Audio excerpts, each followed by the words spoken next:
Hey everybody, I'm Anthony Baker. I'm a project director at Digital Promise and really excited that people are joining to learn more about challenge-based learning in the Ciena Challenge, and hope to be able to support you in whatever way you need.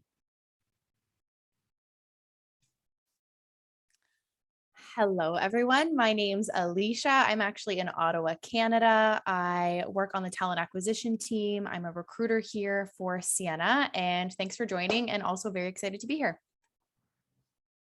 Awesome, thanks.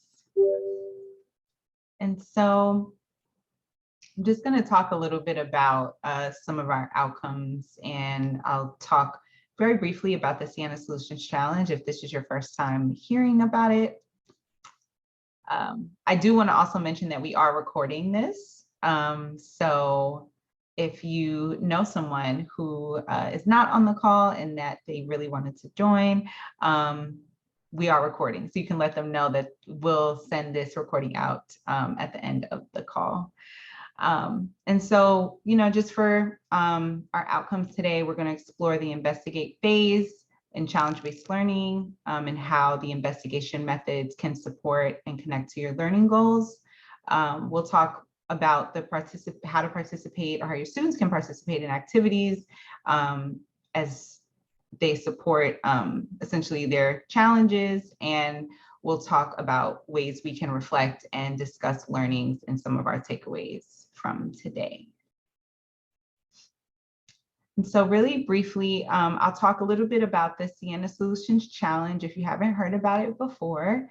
So the Ciena Solutions Challenge is a global designs challenge that invites students and educators from all over the world. So educators are anyone from traditional educators to librarians, folks that work in the after-school space, things like that, to participate and design solutions to real-world problems or issues that are happening in your local communities. And so we invite educators and students to engage in the challenge-based learning framework, which is what our lovely host will be talking about a little bit more today. And like I mentioned before, in-school and out-of-school educators from all across the world are invited to submit projects and solutions that leverage technology and digital tools in your actions and solutions. And this challenge is for middle and high school students.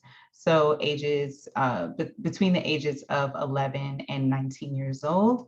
And so students are encouraged to, like I mentioned before, use tools and technologies in their actions or their products. Maybe you have a prototype of something that your students might be working on. It could be a product or a device, a campaign or a piece of media, a physical or digital environment, an experience or a system, or you can submit something else. You are welcome to surprise us.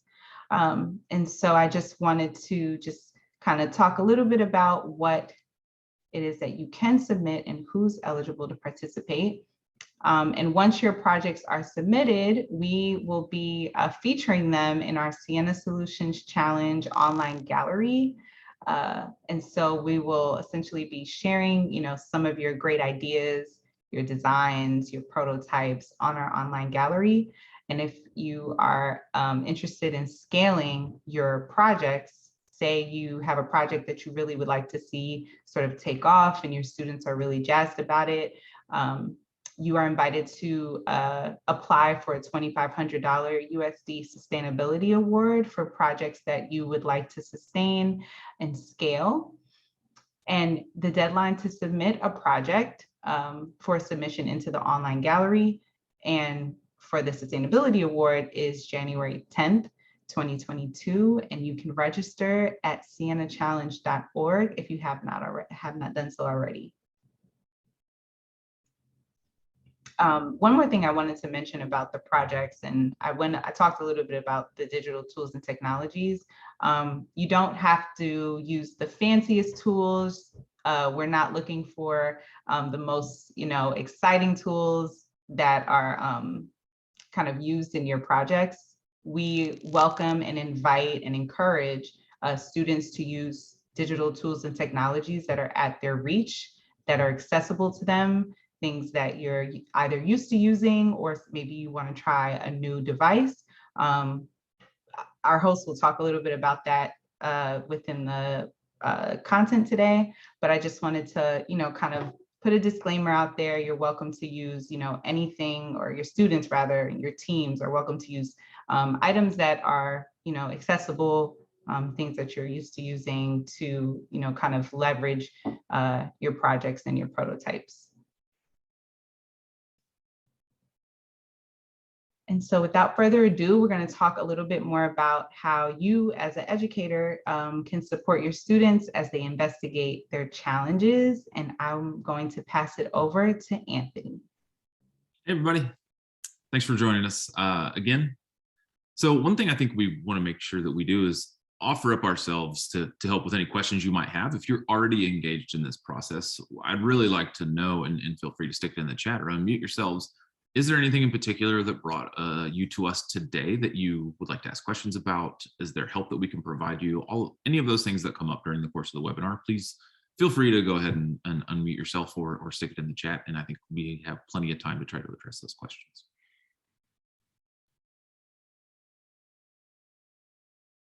Can you get my next slide, Carissa, please? Thanks. So some of the work we're going to be doing today is going to be found in the Facilitator's Guide, and you can find that on the Ciena Challenge website. And I'm sure we will put a link in the chat shortly, but chock full of a bunch of really good resources. But the Facilitator's Guide will kind of run you A to B to C to D, I guess, on how to run through challenge-based learning. So today's webinar builds on our previous webinars. We've talked about building student agency and engaging students, and today we're in the investigate phase. So in the investigate phase of challenge-based learning, we're really all about identifying questions that we have, finding answers to those questions, and planning to act on what we've learned. And so we're following the engage phase. So the engage phase is where we work with students to really help build some connection and meaning between them and their community, and trying to identify problems that they see that they might be able to solve, and then really pose those as a challenge to themselves. And then now what we want to do is try to figure out how to solve those problems. So not jump right into a solution, but identify what are all those little pieces of information that we need to know to be able to develop a solution that's actually helpful for our community and ourselves. So in the broadest overview, the investigate phase really has you do just a few things. One, you're going to identify guiding questions. So what are the things that you need to know to be able to do to solve your challenge, right? So if you're solving a challenge around groundwater, you'd probably need to learn something about how groundwater gets there, how we pump it out of the ground, how we keep it clean. And then you as a teacher or facilitator, you're going to help students move through activities and use resources to help them answer the questions that they've identified as important to themselves. So, and overall what we're doing is we're really kind of planning and participating in this journey that helps us build a foundation for the ACT. So the last phase of challenge-based learning is the ACT phase. And what we want to do is make sure that we're set up for success there by learning as much as we can about the challenges that we have decided to take on.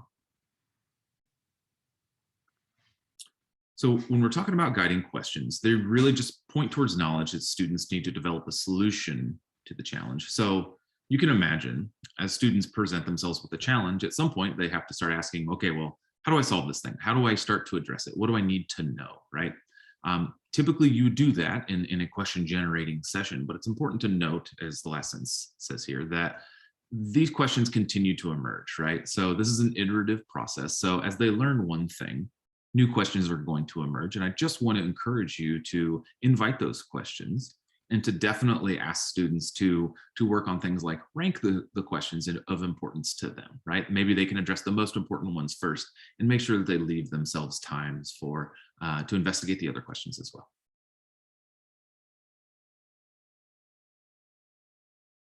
And so I try to drum up just a real basic example challenge that we might generate some questions for. So if the challenge, which I used in our previous webinar, is something like, how can we make it safer for the elderly to live at home? we need to ask ourselves some guiding questions. What kind of things might we need to learn as students, as learners? And this goes for both you and your students. We might ask ourselves things like, what are the major dangers of living by yourself as you age? I might need to know, what kind of housing is there in my community? So if I'm asking people how to be safe, I probably need to know, what kind of places do people in my community live? Do they live in apartments? Do they live in homes or bungalows? Do they live in shared housing with lots of people, or do they tend to live in standalone plots all by themselves? Do they live in a rural area? Do they live in an urban area? So all of those are questions that they would need to ask. And then we probably need to know something about, what are the effects of aging and how can it impair a person's independence, right? So the other thing to consider is that some of these questions, it's probably good for all learners to address, right? So if you have all of your students in a class, let's say there's 30 students participating in this process, and they're all trying to solve the same challenge, it doesn't necessarily mean they're all going to come to the same solution at the end. So within those guiding questions, there's probably 2 or 3 or 4 that make a lot of sense for all of them to do together, but there might be 3 or 4 or 5 other ones that each group or each individual, as they decide what their solution might be, for them to do on their own. So not all of the guiding questions everybody is going to address together. Some of them might be done individually, depending on the solution that they are leaning toward and what they learn. And so the guiding activities and resources part, this is how we actually answer these guiding questions. So in the facilitator's guide, you're going to see a lot of pathways and investigation methods that you can use, but you're not limited to those. Those are simply kind of scaffolds for you guys to use in your classroom that are already there, but I've seen it done in a lot of different ways. In some ways, classroom teachers, have modified resources that they already use and they know are successful and that kids enjoy. And they've been able to modify those in a way that's really helpful for students to answer some of the questions that they have. And in other cases, I've seen students generate all the activities themselves. So it really runs the gamut, and there's a ton of flexibility in how you go about investigating the questions. And I do think the resources in the facilitator's guide are really helpful when you want to give kids some freedom to do the investigating on their own. And so just to build on that a little bit, if we're looking at these guiding questions that we had before, so what are the major dangers of living alone? One way we might do that is to utilize this investigation method from the facilitator's guide, which is interview a community member. So you might go to somebody like the local health department and ask them, tell me more about the dangers of living alone for our elderly population. So you're utilizing some local expertise in that process. So for the second question, what kind of housing is this in my community? You can conduct field research. You can actually go out into the community and do some data collection yourself. Your students can do that. They can walk around where they come from and they can start ticking off, oh, I see this building is full of apartments. This is a business. I see 3 or 4 standalone houses on this street. So they could conduct field research themselves. And then that last question, what effects of aging can impact a person's independence? So students likely don't have that level of expertise on their own, but something they could do is conduct online research and learn more from texts that are already published that way. You could also just as easily do the first investigation method here, which is interview a community member. You could go to a local physician and say, tell me more about the impacts of aging and how it might affect somebody's independence. So lots of options there. Just wanted to kind of show you that those investigation methods are really flexible and can lead to a lot of student agency. And so the most important part of the investigate phase, I don't want to say most important, but a really important part of it comes at the end. And that's when we synthesize this. So what we need to do is take all of the learnings that we've generated throughout the entire process and then make sense of them. Turn them into a set of learnings that we can then use to develop our prototype for action. What we don't want to do is lean on the findings from a single investigation and use that to generate everything else that comes after it. We want to make sure that we're bringing in as many of those investigation methods and the learnings from those into a kind of a holistic picture for our students to be able to generate an action. And so to assist you with this in the resources in the Ciena Challenge website, there is a student challenge organizer, and it is very helpful, particularly in the synthesis part, for students to just help collect what they've learned and to turn those learnings into some statements that are, that they can then use to help generate prototypes for their action.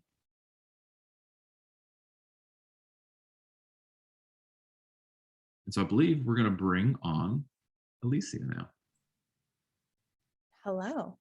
Yes. So I'm really excited to have Alicia here today from Ciena. And I just have a couple of questions for you just to kind of kick off our conversation. So one, can you tell us a little bit about what you do at Ciena and what your kind of day-to-day looks like? Yeah.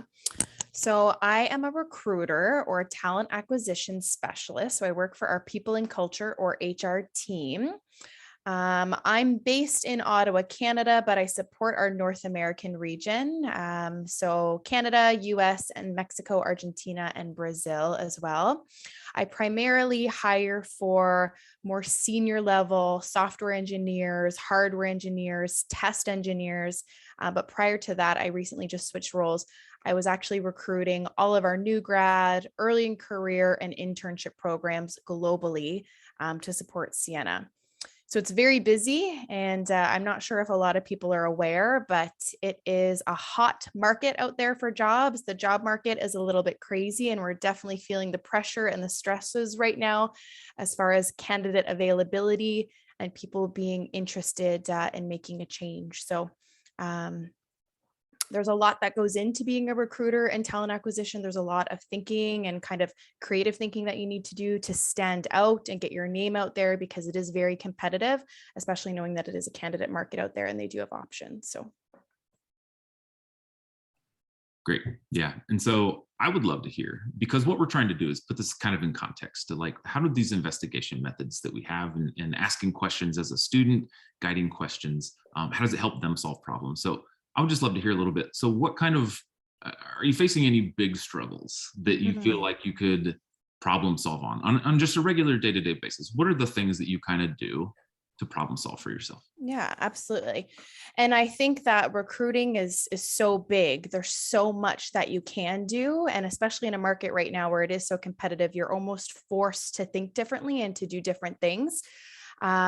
We have a pretty big focus on diversity and inclusion as well, and making sure that we're doing all that we can to try and attract and retain diversity, and working with different schools, going to different communities and different organizations that support diversity.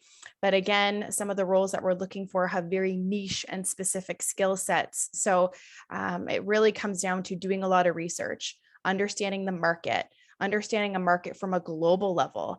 And if there's a specific skill set or a specific technology that you're looking for, where in the world do people use that technology, and what companies are they from, and how can we get exposure and get into those markets so that those candidates know who we are and what we do. So there's that, but it's also from a local level, is thinking about people that are close to home and building those relationships and not being afraid to go to your local community center and walk in and understand if they have any ideas, or if there's any way you can do an event or host a career fair to try and get your name out there too. And then there's also a lot of online research, is just understanding your competitors, what they're doing, and making sure that you're 10 steps ahead of them, and really understanding what their markets look like and what their staffing looks like, to see if there's any changes on their end where you can come into play as well. So there's a lot of different approaches and things that we do to investigate, to understand where talent is, depending on the skill set and the location. And there's a lot that we're hoping we're going to continue to do as the market continues to change. Yeah, that's great. And I think this is a great opportunity to bring in Marika Conrad, my colleague, to talk a little bit about those investigation methods. She did a really great job at drafting some of these, and I'd love to see if we can make some connections between what we have drafted for the facilitator's guide for our teachers to use, and maybe some of these real world applications that you're talking about. Yeah, definitely. Thanks so much, Alicia, for sharing that, and Anthony for the introduction. And so we've developed a set of 12 different investigation methods that students can use to learn more about their essential questions, as Anthony was talking about. And by no means are these all of the ways that students will investigate. There are definitely other things available to students, and they will likely come up with other ways to investigate. But this really represents a large number of options for your students and can help give you a support and a starting point. So if you want to access these methods, if you'll go to the next slide, Carissa, we have a resource library on cienachallenge.org, and all of these student-facing guides are in that library. So you'll just click Resource Library on the top of the website menu, and that will pull up on the next slide the kind of an About the Library page and guide. And if you scroll down this guide, there's a section called Investigation Methods. And if you click, there's a link right in that investigation methods section, and it'll take you to the library with filters already turned on, so that you'll see just the investigation methods like you're seeing on your screen right now. So the library has content in English, Spanish, and French.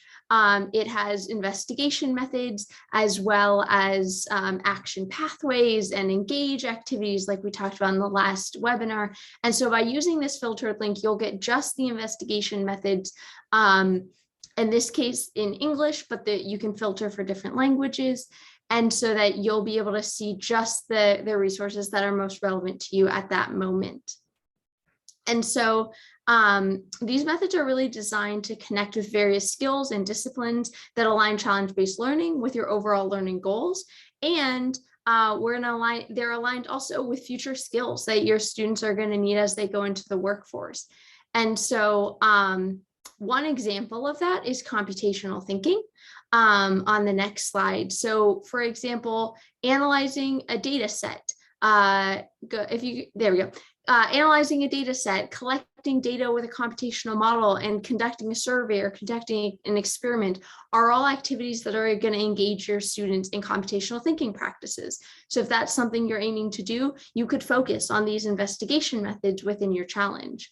Another example is digital literacy skills. So on the next slide, if you're looking to build digital literacy skills, you might encourage your students to conduct online research and talk about how to ensure that sources are strong and reliable sources online, or you might have them critique prior solutions. And those both could support digital literacy. And a final example, you might be focused on social studies standards. And so conducting online research, interviewing community members, learning about similar communities, or research using primary sources, maybe even taking a virtual field trip. All of those things can align to social studies standards. And so in this way, you can either limit what students are going to be doing, or potentially give them more different options so that you can make sure that the challenge is also meeting the learning goals that you might have for your classroom. So I want to invite some audience participation here on the next slide and see what other connections do you see between investigation methods and your learning goals for students. So I invite you to unmute and share aloud, or maybe share in the chat which of these 12 methods kind of resonate with you and the learning goals you have.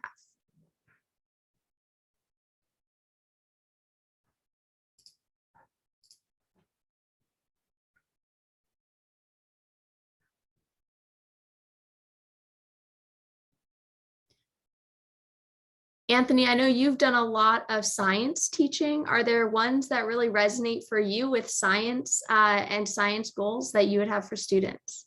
Oh yeah, I was starting to type in the chat, but then it was going to take me forever. So yeah, so I've done, I was a science teacher, high school physics and chemistry, and then I worked as a science coordinator for a state.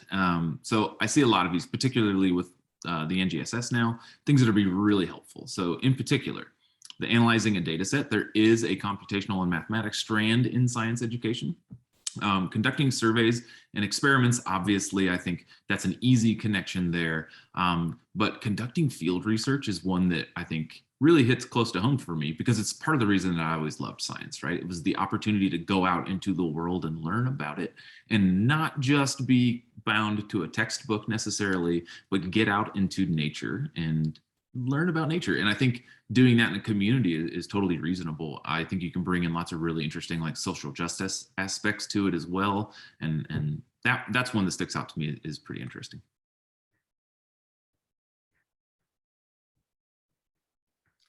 I see a lot of connections also with math, like data analysis options and data sets, being able to make connections to math standards at different levels. There's also some really cool opportunities for design thinking. I know that some schools and districts are focusing on how we can support students in design thinking. So something like critiquing prior solutions gives them an opportunity to think about not only answering a question about kind of more content, but also about design and how it's presented. Any other connections that people see?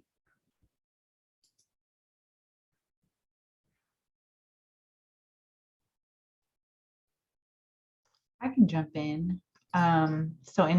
Before joining Digital Promise years ago, I was a teacher, but I taught a lot younger grades. I taught second grade, but I remember my students always being really jazzed about just talking to people, people in the community during, maybe events or like field trips. And something that resonates with me out of this list is the taking a virtual field trip, which I think is so timely right now with just where the state of education is in the world and how we're just using technology in a much different way to connect with people.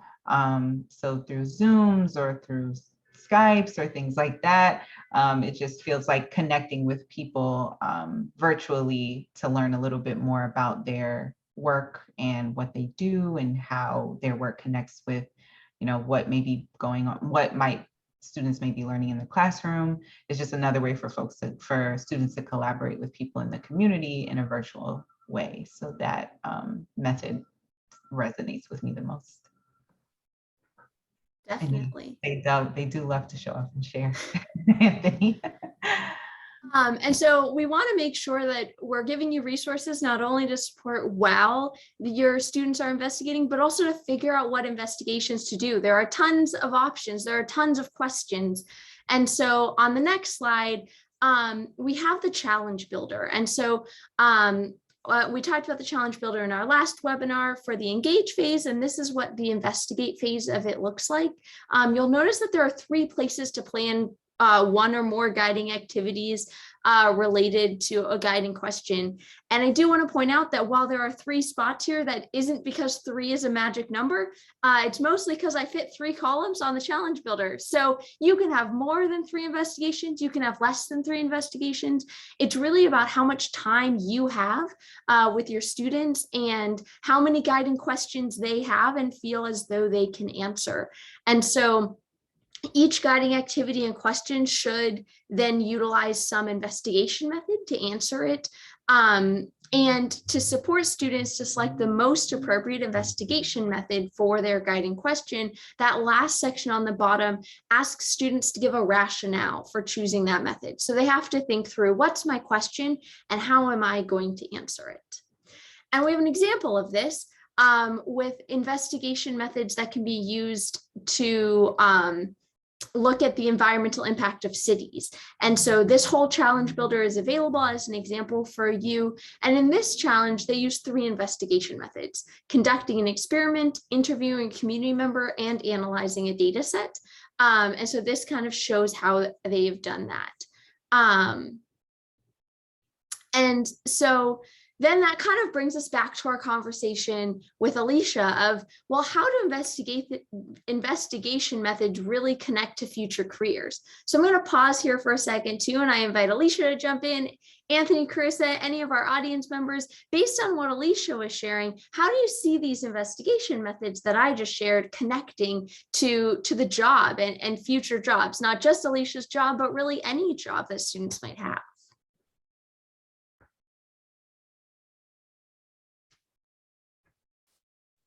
I think one that I think, and maybe Alicia, you can share if this is reasonable for you, but I think the analyze a data set one sticks out to me as probably something you might do on a regular basis, because I heard you say in this conversation and in other conversations that there there's lots of potential places to find candidates, which means lots of information to sort through and to try to figure out who's the best fit for you. Analyze, yeah, you nailed it. Absolutely. Analyzing data. That's something I do every single day because the world's changing, the markets are changing. COVID had a huge impact on different things. So we always got to analyze data and understand what markets are changing and where people are at. And so like that falls into conducting field research. And then again, going back to community to do research, online research. It's a part of my day-to-day. And I know a lot of people, not just on my recruiting team, but on our HR team, it's a part of what we do every single day. And it's really important to keep on top of that to stay ahead of our competition and the curve. So.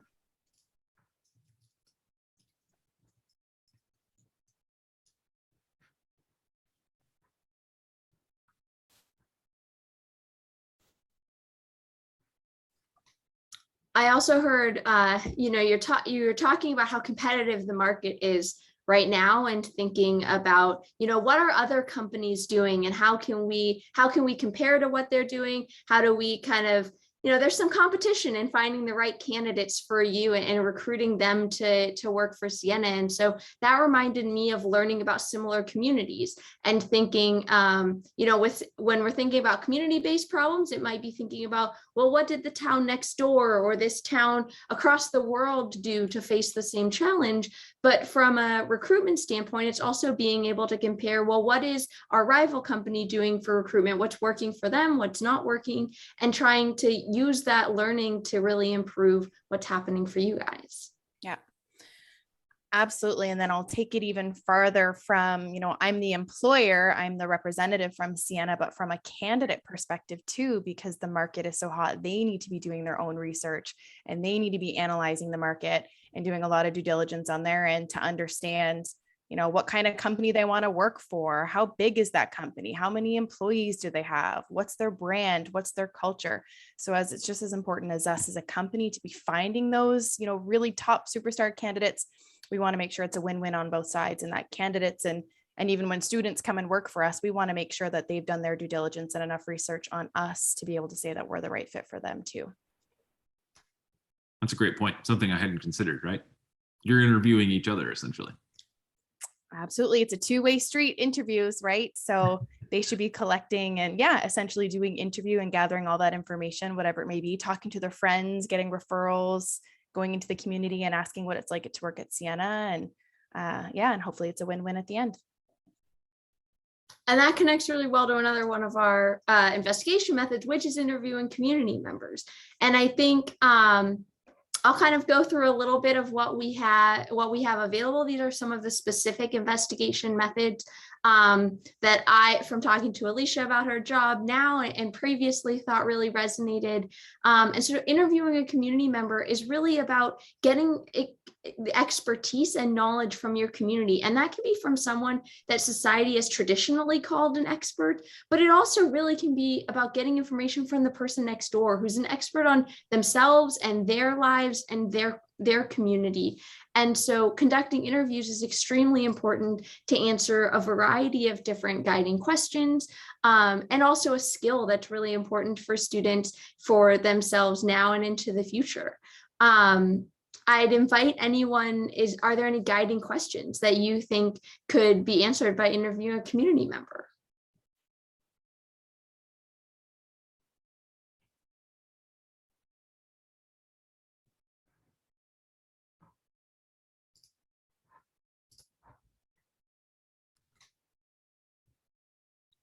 I'm reminded of our conversation from our previous webinar where we were talking about noise pollution, right?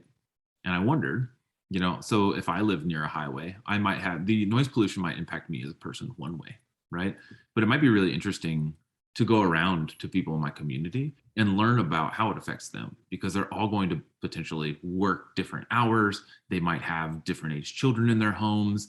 It might be something that's super sensitive for them or not, right? So trying to glean a little bit of each person's experience with the problem or the challenge that you're trying to solve, I think, can be really helpful. Definitely. Another investigation method would be analyzing a data set. So Alicia talked a lot about this and about how, she's continuously looking at different data. And I think that occurs for us no matter what the position is, that there's oftentimes a lot of data to look at and consider. And there's a number of guiding questions like, how often does something happen, right? That might require a data set. And there are some great open data resources that this investigation method points to. So even if you don't have one right now, there are a ton of open data resources for your city, for your state, for your country that you might be able to find, and even international ones to collect that data and allow students to do some analysis. A third investigation method that came up was conducting field research. So really getting students out into the community to start collecting information on their own and to be thinking about what's around them and how that relates to their challenge. And this then becomes important continuously as they themselves are looking for jobs, potentially as they work in positions where they need to know about the community or about the field in which they're working. So for example, within the challenge, students may be interested in what types of food do students throw away at the end of lunch? And maybe they sit there and keep tallies, and that's field research that they could investigate. Maybe they're interested in urban flooding. And so they want to see, when do the storm drains overflow? I know that when I was growing up, I had one vision of what a storm drain was, and I moved to the Midwest for college, and I called them child eating drains because the storm drains are so much bigger than anything I was used to. They were like 6 feet long because of the amount of rain that falls at once. And so thinking about, well, do the storm drains in my community overflow, and is there a redesign necessary, right? And field research can help students to do that. And the last example that I'll give is learning about similar communities. So that was the last thing we talked about, of thinking about, well, what communities are similar to mine and how might we learn from them? So whatever your challenge is that your students are interested in facing, people in the community might already be working on that challenge, but likely someone in a community similar to yours has already started to think about this. So whether that's the community that's down the street, or whether that's a community across the globe, thinking about how have other people tried to start solving this challenge and what can I learn from it? Maybe that their solution was effective, but maybe it wasn't. And there's always something there that students can learn. So as we're wrapping up, I invite you guys to reflect a little, to come off mute, to share in the chat what types of investigation methods would you use with your students? And are there any that you think would resonate with your team and the challenge you guys are currently working on?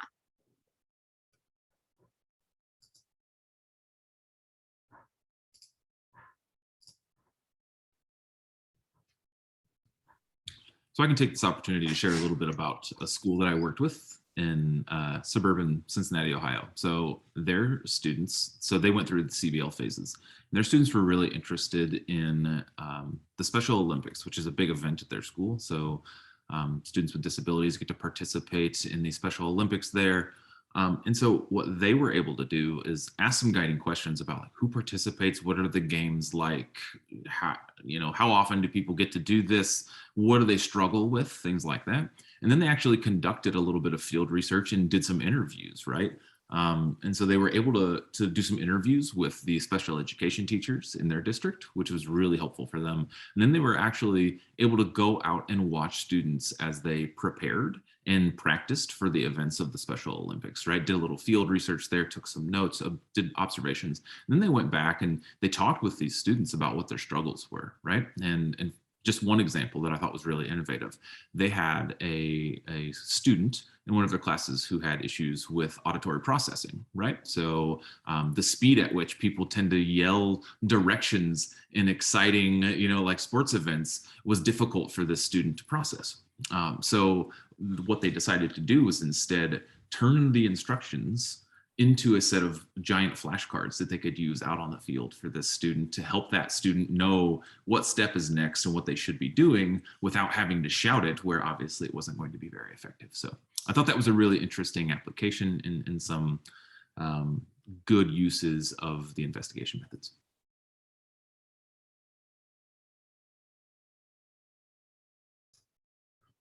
Thanks for sharing that, Anthony. As we're wrapping up, we would welcome if there are things that you guys have already started that you would like to get help on, to get advice on. We're here to support you guys. This kind of wraps up the part that we had prepared and really wanted to share with you, but we wanted to make sure to leave time at the end of our webinar to really be a resource to you. Our team is here to support you as you're working on your challenge. And we have a couple next steps I want to make sure that we share, but then I want to open the floor to anything that we can help out with, to any questions that you have. So Chris, I'll turn it back to you for those next steps, and then let us know how we can help you with your investigations. Awesome. Thank you so much, Marika and Alicia and Anthony, for everything you all just shared. It just brought me back to being a teacher and how much this information would have been so helpful to me and my kiddos. So before we wrap up today and just kind of open up the floor for the rest of our audience to share, your reflections, I do want to provide you all with some of our next or upcoming events that are happening. So we do have an educator meetup that is on October 26th at noon Eastern time. So really it's just an informal time for educators to catch up who are either new to the Ciena Solutions Challenge. Maybe it's your first time hearing about it. You're welcome to join and ask any questions, or maybe share a challenge that you're currently working on and you might want some feedback, or you want to maybe pose some questions to other educators. You're welcome to do that during that time. So like I said, it's next week on the 26th at noon Eastern time. And we also have another webinar happening on November 3rd. It's called Taking an Action with an Action Pathway that Marika is also leading. And we'll also have some other friendly faces to join her on that call. It's on November 3rd, 3:00 p.m. at Eastern time. So you're welcome to join us. We will have some information in our next newsletter coming out about that. So if you are a part of our, if you have already registered to submit a project, then you were automatically added to our mailing list. And so you will be getting some information about how to register for those educator connections. And something else that we are promoting, and we just began promoting this week, we will be, if you are already working on your project and you want some feedback, some early feedback about your submissions, you're welcome to check out the draft submission worksheet that I will share in our inbox. I'm sorry, in our chat box. I need a few minutes for that.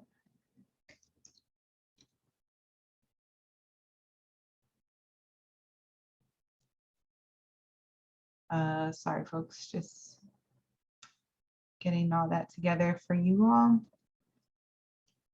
And so essentially, you're welcome to email cienachallenge.org and schedule some time to connect with us. We are open to hearing some about some of your ideas. Just complete the form that I just shared in the chat box.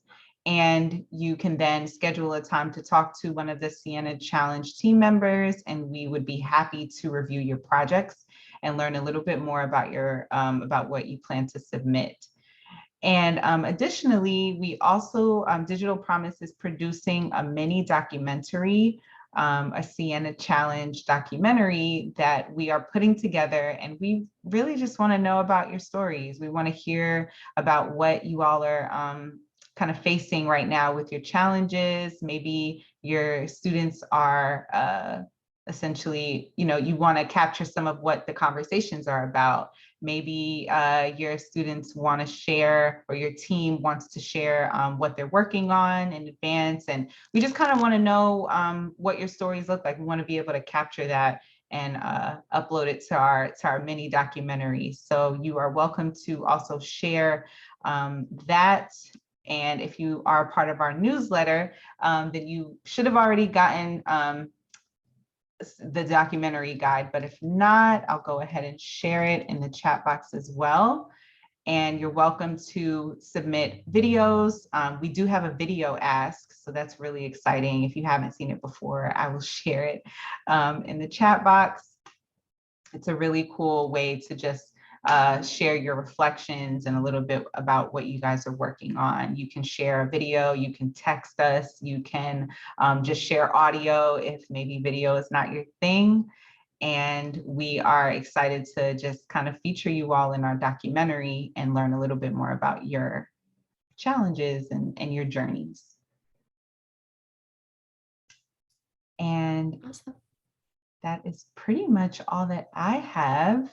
Members from our audience, do you guys have any questions for us? Reflections, things you want Marika or Anthony or even Alicia to kind of run back on? We have about 10 minutes left, so we want to make sure to leave this space open for you all. I'll go back to the reflection piece. You're also welcome to chat in the chat box if you're not in a place to unmute.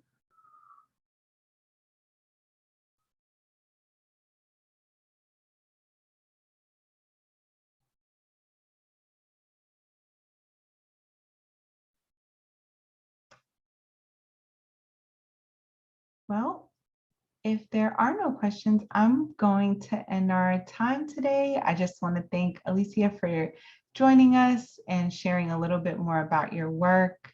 And thank you, Marika and Anthony, for hosting a great call today. And like I said before, if you have any questions, you want some more feedback on your project, or you just kind of want to connect with us and talk a little bit more about what your project is, feel free to connect with us or email us at cienachallenge.org, and we'd be happy to connect with you all. Thanks, everyone. Have a great Thank day. you. Have a good day. Bye. Bye.